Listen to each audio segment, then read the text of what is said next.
En effet, bonjour Jean-Philippe Tanguy. Bonjour. Vous êtes élu de la Somme, comme le disait Maya. Vous êtes aussi natif de Boulogne-sur-Mer, dans le Pas-de-Calais. Donc vous êtes de cette région Hauts-de-France qui a les faveurs de l'action gouvernementale. On a vu hier Emmanuel Macron sur le terrain à Dunkerque lancer notamment la future fabrication d'une usine de batteries pour voitures électriques. Est-ce que vous saluez cet effort fait pour notamment cette région qui a détruit énormément d'emplois et pour laquelle l'action publique se déploie?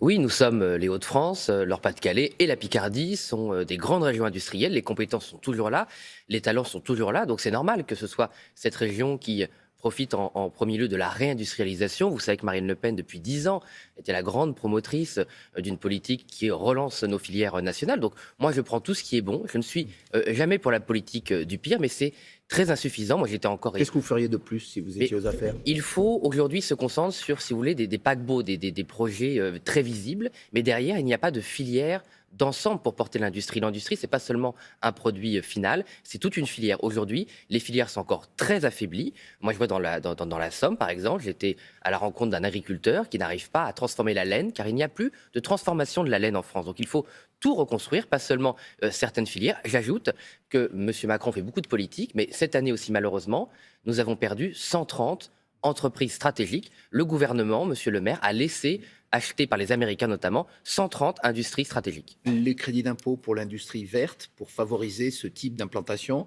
c'est quelque chose que vous feriez aussi si vous étiez à la place du gouvernement aujourd'hui? Il faut regarder leur efficacité, parce que vous savez, depuis maintenant 10 ans que M. Macron est président, il y a environ entre 50 et 60 milliards d'euros de baisse de fiscalité et de charges sociales pour les entreprises. Il fallait Ça a permis de créer des emplois, Il disent-ils. fallait sans doute le faire, mais il faut quand même regarder la rentabilité entre l'argent public que vous mettez, c'est l'argent des Français, c'est l'argent de leurs impôts, et le nombre d'emplois créés. Aujourd'hui, le nombre d'emplois créés pour l'industrie, même si tout emploi créé est bon à prendre, est insuffisant par rapport à l'argent public qui est mis. Donc dépenser de l'argent, oui. Réindustrialiser, oui. Mais il faut que ce soit de l'argent public efficace. Sur le climat économique, vous dénoncez, avec d'autres, la hausse du prix des carburants. Ici même, à votre place, Agnès Pannier-Runacher, la ministre de la Transition énergétique, disait hier que la tendance est plutôt à la baisse ces derniers jours, notamment grâce, dit-elle, à l'appel qu'elle a lancé aux distributeurs et aux groupes pétroliers pour qu'ils réduisent leurs marges. Vous êtes d'accord avec ce constat? Non, ça fait des mois qu'ils disent qu'ils font des appels. Les appels, ça ne marche pas. Aujourd'hui, par rapport à nos partenaires européens, le carburant, pardon, des Français est 16%, environ 16% plus cher que nos Mais à qui voisins. la faute? Ça s'explique parce que c'est les marges. Ce gouvernement est faible avec les plus puissants et les multinationales pétrolières. J'ai fait une mission flash à la Commission des finances il y a 6 mois. Le gouvernement n'a tenu compte aucunement d'aucune recommandation. Ils sont extrêmement laxistes. Ils pensent qu'il suffit de demander, de faire des suppliques aux industries Alors, pétrolières. Ils sont un quasi-monopole en France. Ben oui, d'ailleurs, il faut les taxer. Marine Le Pen a été la première en septembre 2021 à demander une taxe sur les surprofits pétroliers pour le rendre aux Français, notamment pour baisser la TVA, pour financer la baisse de la TVA de 20 à 5,5 sur le pétrole. Je rappelle que le prix du pétrole, c'est 60% de taxes en France. Il y a aussi les distributeurs. Vous parlez des groupes pétroliers. Il y a notamment le groupe Leclerc, Michel-Édouard Leclerc, qui s'est insurgé contre les... Il a raison sur ce sujet-là. Mais non, en disant que finalement, on lui demandait lui aussi de réduire ses marges. Mais c'est aussi une des façons qu'il y aurait pour faire baisser le prix du carburant à la pompe. Oui, là, sincèrement, en France, les distributeurs, en particulier la grande distribution, ils font des marges abusives sur d'autres produits, mais souvent le carburant, c'est leur produit d'appel pour faire venir les gens. Les études qu'on avait faites montrent que c'était pas eux. Vous ne leur demandez rien. Mais si, on leur demande, mais visiblement, c'est pas eux le problème. Quand il y a un problème, vous savez, moi j'essaie d'être factuel. Aujourd'hui, c'est un problème de surprofit pétrolier, notamment Total, qui est en quasi-situation de monopole en France et qui fait des marges abusives sur le carburant. Mais il ne faut pas oublier le fuel, parce qu'à la rentrée, bientôt, dans quelques mois, les Français vont devoir remplir leur cuve et rien n'a été fait par le gouvernement. Alors on va parler d'un autre sujet, celui des violences contre les élus. Tout le monde en a parlé cette semaine. Yannick Morez, le maire de Saint-Brévin, a décidé d'abandonner ses mandats. Il espère que ça va réveiller les consciences, changer les choses. Je rappelle les faits. Il a été victime notamment d'incendies volontaires dirigés contre sa maison, contre ses véhicules. Tout cela parce qu'il voulait implanter dans sa commune, il était favorable à un centre de demandeurs d'asile. La population, une partie de la population était contre, il y a eu des manifestations. Les élus se sont levés cette semaine à l'Assemblée nationale pour lui rendre hommage à ce maire, mais pas les vôtres, pas ceux du Rassemblement national. Pour quelle raison? À l'Assemblée, c'est qu'il y avait un brouhaha de la NUPES. Là, en fait, on était sur un débat sur les violences attribué soi-disant à la police, et la NUPES avait insulté les policiers et la République depuis 2 heures. Donc c'est vrai que nos élus n'étaient pas, si vous voulez, dans l'esprit d'applaudir un élu de la NUPES, et ils n'ont pas fait attention ou pas Mais entendu sur le qu'on parlait fond, d'un maire. Sur le vous fond, vous seriez levé pour Oui, applaudir, oui, si pour aujourd'hui, rendre si hommage on avait à dans un M. Moraes contexte, qu'on voit à l'image? oui, évidemment, dans un contexte normal où il n'y avait pas eu cette tension entre la NUPES et les autres élus, on se serait bien sûr levé. On s'est toujours opposé, évidemment, et Marine Le Pen en particulier, contre les violences envers les élus, quels qu'ils soient.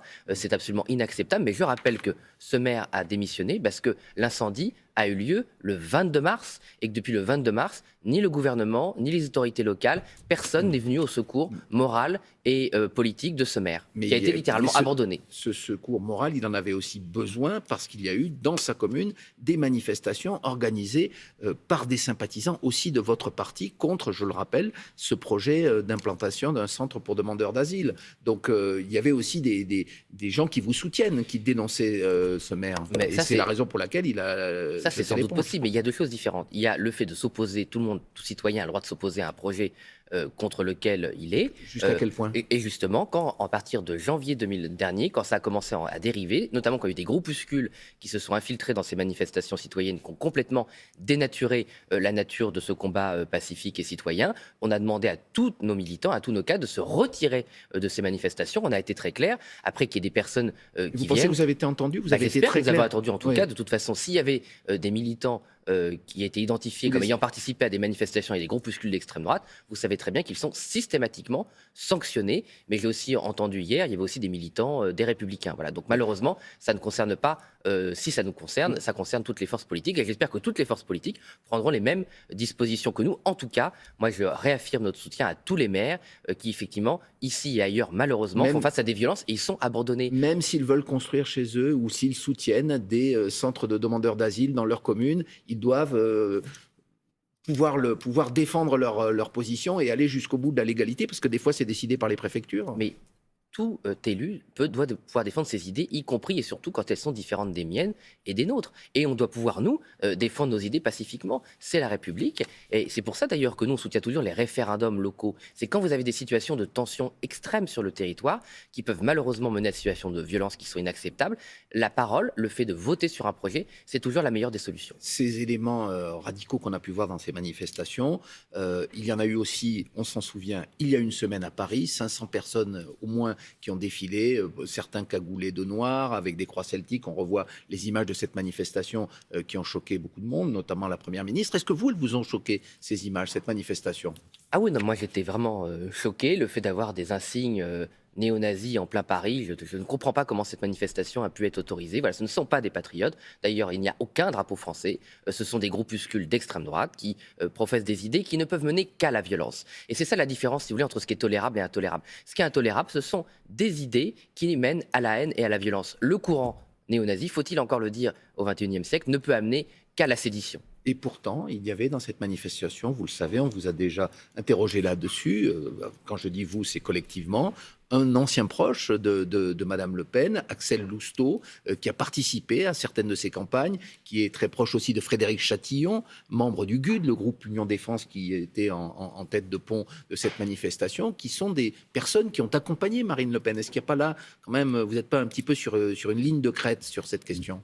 Non, moi je comprends les interrogations qui sont soulevées, mais déjà le GUD historiquement est un courant qui a été toujours contre le Front National. Bon, une fois qu'on a dit ça, Monsieur Lousteau proche, vous savez, moi j'ai été accusé d'être un proche de Monsieur Fillon alors que je ne l'ai jamais rencontré. Bon, vous avez des rumeurs. La même chose, non, mais ce que je veux dire, c'est que vous avez parfois des mots, des rumeurs professées dans des médias qui sont quelle faux. est la réalité? Monsieur Lousteau n'a jamais été, Madame Le Pen l'a encore rappelé hier dans Le Monde, un proche.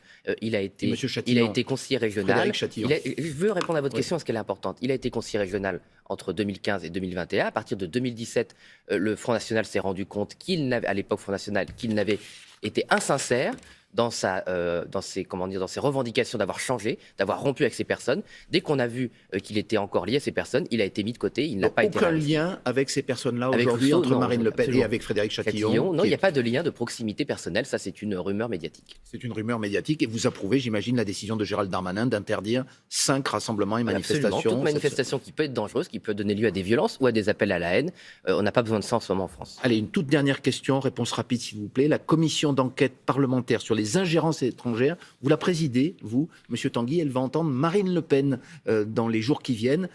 Qu'est-ce que vous allez lui demander ? Même si ce n'est pas votre initiative personnelle. Oui, c'est une demande de dernière minute de la majorité des macronistes. Écoutez, moi j'ai validé cette audition. Marine Le Pen, dès le début, a fait savoir qu'elle répondra à toutes les questions. Tout simplement, nous n'avons rien à cacher. Les accusations d'ingérence, soi-disant russe, sur le Rassemblement national, ce sont des calomnies, c'est de la rhétorique de campagne qui cherche à nous salir.